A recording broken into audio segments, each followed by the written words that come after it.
जरा सा चूके रपट पड़े तो हार गंगे।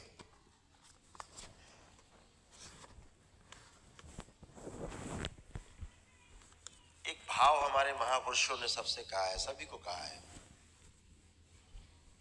दृष्टा भाव, साक्षी भाव। ये शब्द बहुत बार प्रयोग हुआ है, हर परंपरा में प्रयोग होता है। साक्षी भाव, स्वयं को देखना।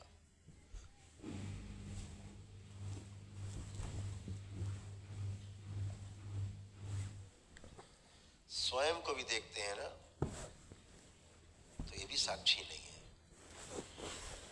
कहीं तो फंस जाते हैं।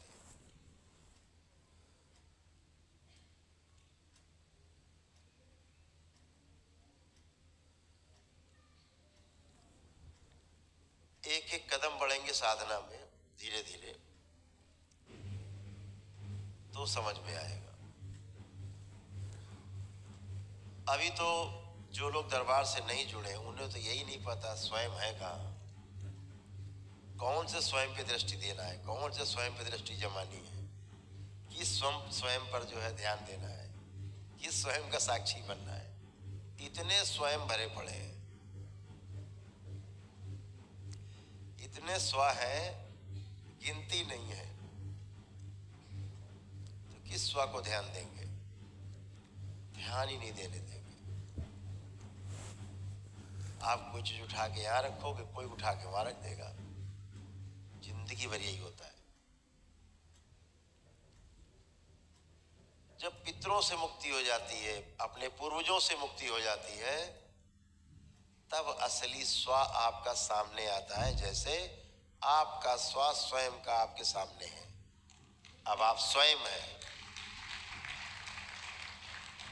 और जब तक आपका स्वयं नहीं होता है, आपकी साधना कभी शुरू नहीं होती। साधना के लिए अपना स्वयं साधना पड़ता है। नहीं पता नहीं आप किसका स्वयं साध रहे होते हैं, कौन सा स्वयं आपका शरीर साध रहा होता है, कुछ नहीं पता। गणित किसके हाथों में खेल रहे होते हैं पता ही नहीं होता है। बेहोशी, आप उस बेहोशी से बाहर आए हैं, आप होश में हैं, निद्रा से बाहर हैं। आप जो अर्ध निद्रा है उससे बाहर हैं। और मैं आप सब में वो क्षमता देखता हूं कि आपके एक पुकार पे बाबा आपके सामने होते हैं।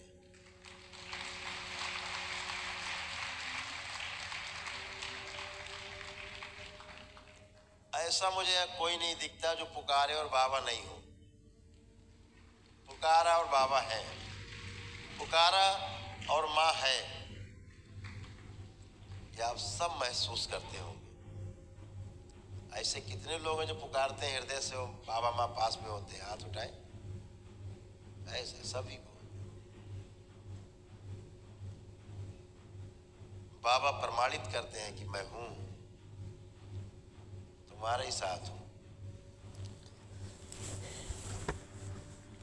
बहुत अद्भुत प्रेम है।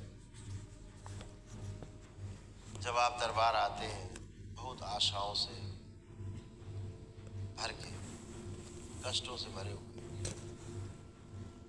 जब आप विधि जान जाते हैं कि ये कष्ट कैसे जाते हैं, तो आपको आश्वस्ति हो जाती है। अरे कोई बात नहीं, ये कष्ट आएगा, बाबा से प्रार्थना कर लेंगे, चला जाएगा, कोई दिक्कत नहीं।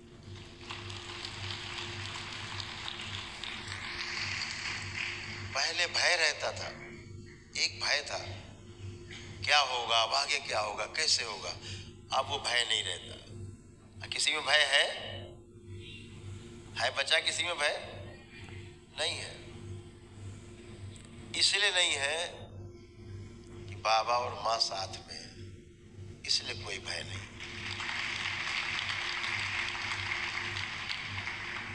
इस साधना के पथ पर